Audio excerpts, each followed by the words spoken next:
See, they come to find out, Uber lights up.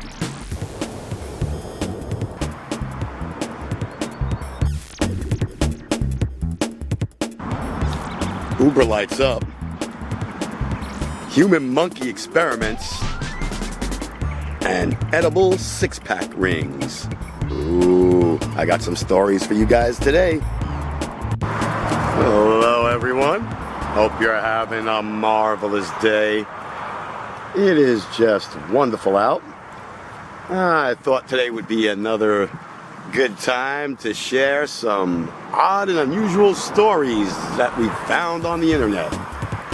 Our first story today is Uber lights up. Oh, not what you think. Nope, they're not burning the green. Well, I guess they are. They're burning the green, the red, the yellow, the pink. See, what Uber has decided to do was to put these light strips in all of their vehicles, which will be attached to the app. And what will happen is when you choose your ride, when you call for your car, the app will now cue you, well, it will in the cities that they're testing it in. It's a test market thing right now. But it'll cue you to choose a color from the rainbow of colors they're going to provide. And what will happen is the light strip that is in your car, the car that's picking you up, it will be illuminating that color that you've chosen, and only you know this. So, you know, I get it. Bravo, Uber. That's a pretty good security measure to implement. I mean, you never know who your driver is going to be, and you don't know what car is pulling up, and really what car is pulling up. You know exactly when and what their name is, but you don't know, the matching up is not so easy. And what happens is, I don't know if you're a consumer of Uber or not, but what will happen is on nights that are very busy and very crowded areas, cars will pull up and people will jump in and ride off. A lot of times, that's your car. And so now there's a whole mess. It's been charged to your account, but you didn't get the ride. Your ride never shows up. You get charged for it. This becomes such a problem for Uber that they came up with this new system. They're calling it SPOT. S-P-O-T. I'm not quite sure it's an acronym, but they're calling it SPOT. And like I said, what will happen is your car will be illuminating the color you've chosen, and you'll know it's your ride. Unless, unfortunately, many people will probably levitate to the same colors, because as the human beasts we are, we tend to like a lot of the same things. Red, blue, and yellow, pink, purple. So I'm guessing there's going to be a lot of similar cars pulling up. But still, it helps verify, hopefully, your driver. And what will happen is you'll show them on your phone that, because people still steal your car. So you'll be able to show them on the phone, on the app, that you're the matching color at least. And, it should help speed up the verification process, I guess we'll call it. But I don't know. I like the idea. I like anything that implements extra safety. They say it'll cut wait time. I can't agree there. I don't know how lighting up a color in your window is going to save the driver time to come and get me. Traffic is traffic, but that's one of the marketing points. Marketeers do an excellent job of coming up with BS stuff. So I guess it's reduced wait time by fractions of a second, so therefore you can claim that. It definitely makes the vehicle much easier to find, especially in places like the airport or, down where you have a lot of venues, bars, restaurants. I mean, the Ubers are pulling up left and right all day and all night. It's hard to find yours. I've had that problem. So, what do you think? LED light strip going to help solve some of your Uber issues? Not quite sure it's going to be that big of a game changer, but I applaud you. You're adding security measures. You're making it easier for us to identify our car and driver. So, big thumbs up, Uber. And you're trying. I like at least you're trying. What's next?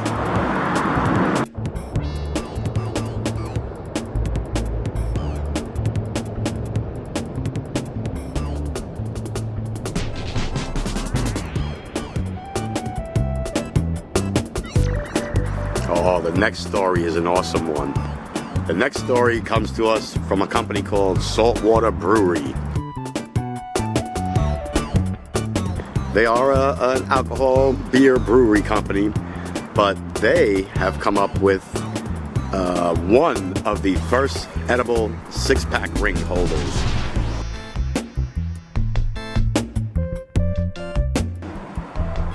Thing looks cool, right? Yep, you heard me correctly.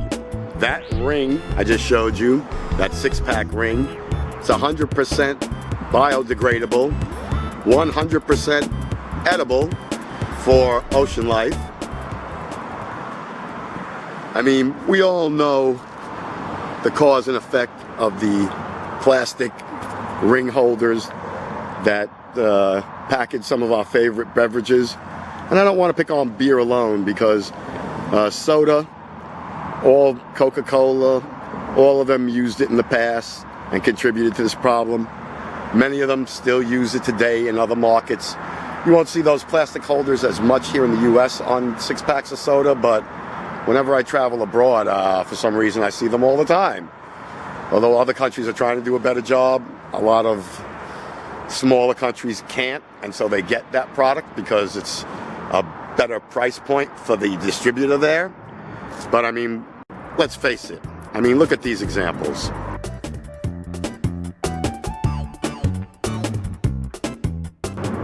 We got to put an end to this, people. We can't keep killing our sea life. I mean, did you see that turtle? That breaks my heart. I'm a big turtle fan. And we have to, it has to stop. I mean, I'd pay a little more for this thing. I mean, look at it. As you can see, marine life can feed off of it, so it's a win-win. It's made from a biodegradable product, so I mean, it's being used to recycle from things that were recycled. So I love repurposed stuff. And I mean, let's face it, if you go to their website, that's saltwaterbrewery.com, they have a video that I'll link below that shows you the entire process and how it will save so many hundreds of thousands, if not millions, of aquatic animals. And as you saw in the pictures I showed you a minute ago, even birds, waterfowls run into that because, you know, they're down at the ocean and then they get one around their neck and all of a sudden you got a six-pack of seagulls. It's like, ain't nobody like a single seagull. Forget about a six-pack of them, right? But I always like a good green story, you know, especially coming from an alcoholic place. That's just top notch, man. They're spending money they don't have to try to make the environment and the world a better place. So to you, my friends, Saltwater Brewery, big props, 2 thumbs up, big thumbs up, big giant thumbs up for you. Trying to help, not just trying, but get ahead and patent it and put it into play. And they're not charging anything more for their product. I'll be honest with you. I'm sure their price point's a little higher because of it, but you could never tell. It's no different than any other manufacturer's price point. It's not a cardboard box, which, you know, is also just adding to the problem.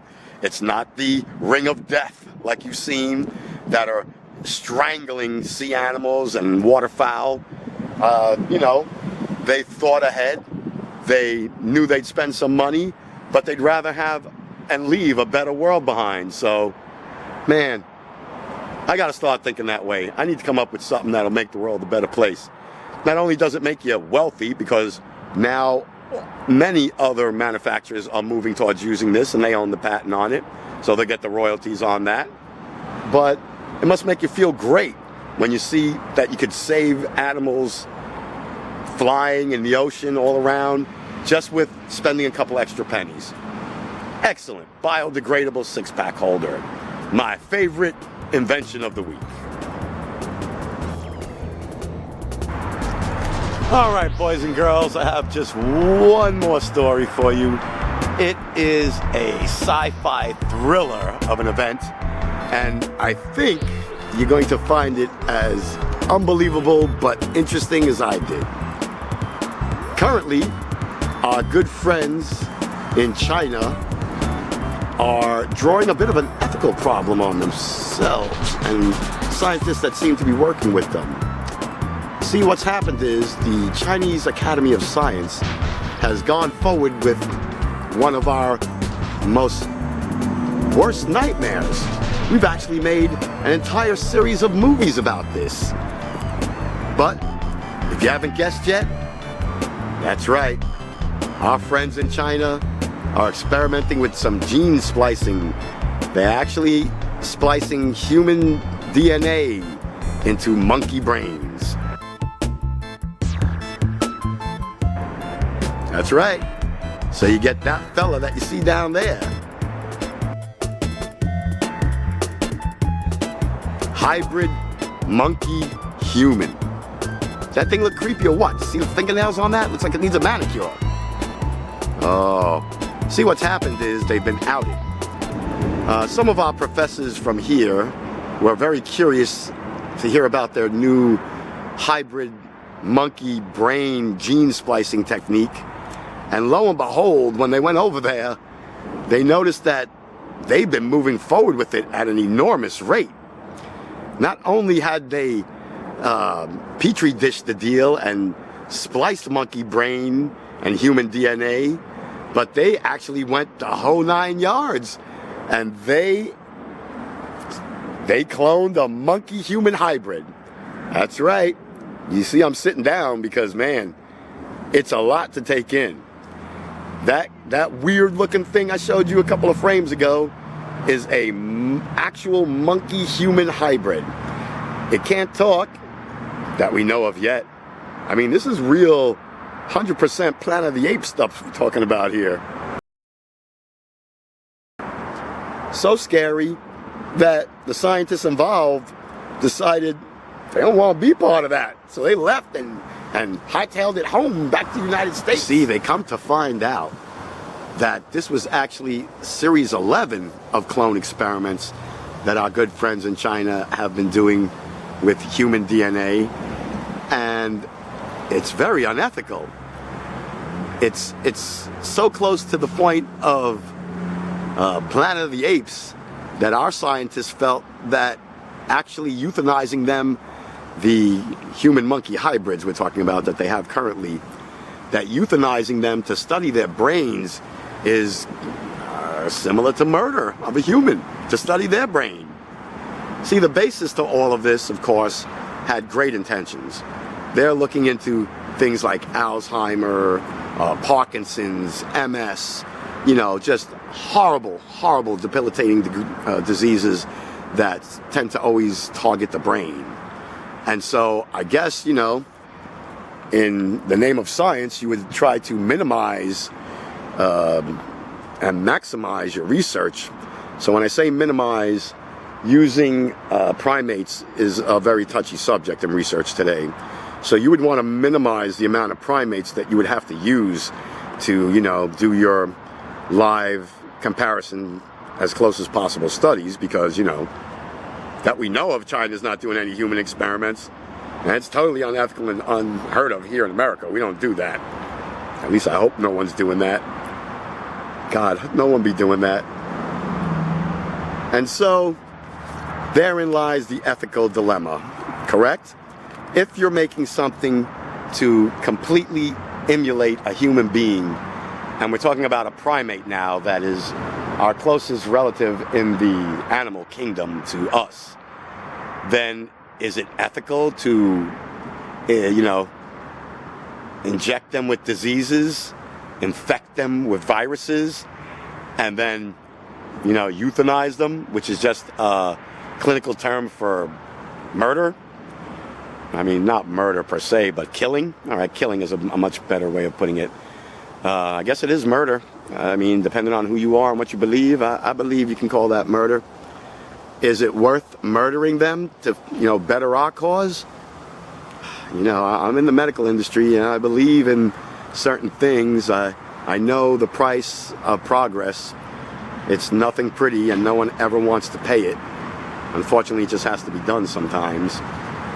But I don't know. To me, it's just, like my fellow American colleagues, That's just too high of a price. It's unethical. It's inhumane to the animal. We have no idea how close to actually crossing the threshold we're making them. So are we going to be comfortable with they start talking, but it's all right because they're monkeys, and so we still euthanize them and study their brain? I mean, we know already gorillas completely understand and, you know, I don't want to say repeat because they actually communicate through sign language and things, you know, alternate forms of communication. So do I allow my Chinese colleagues to turn monkeys into people and then murder them? I say no. I cannot, my friends. As much as it would be great for your health and probably make my world a lot easier, we just can't do that. If we're going to go that far, then I guess we're almost one step away from being comfortable with experimenting on other humans, and I'm just not comfortable with that, and I don't think you are either. But let me know in the comments down below. That's why we do this. I don't judge. It's not my place. Others believe yes. Many believe no. I'd like to hear from you. What do you think? Do we go that far? Do we make them into human hybrid monkeys that can act and behave like us and give us the answers to all of our ills? Or our ills? Or do we have to say no, there's just a line we can't cross and, you know, leave those monkeys alone? I say leave those monkeys alone. But let me know. I value your opinion more than mine. Anyway, those are our stories for today. I hope you enjoyed it. Like always, I love spending my time with you guys. You know the drill. Comment, like, subscribe. Love ya. See y'all tomorrow.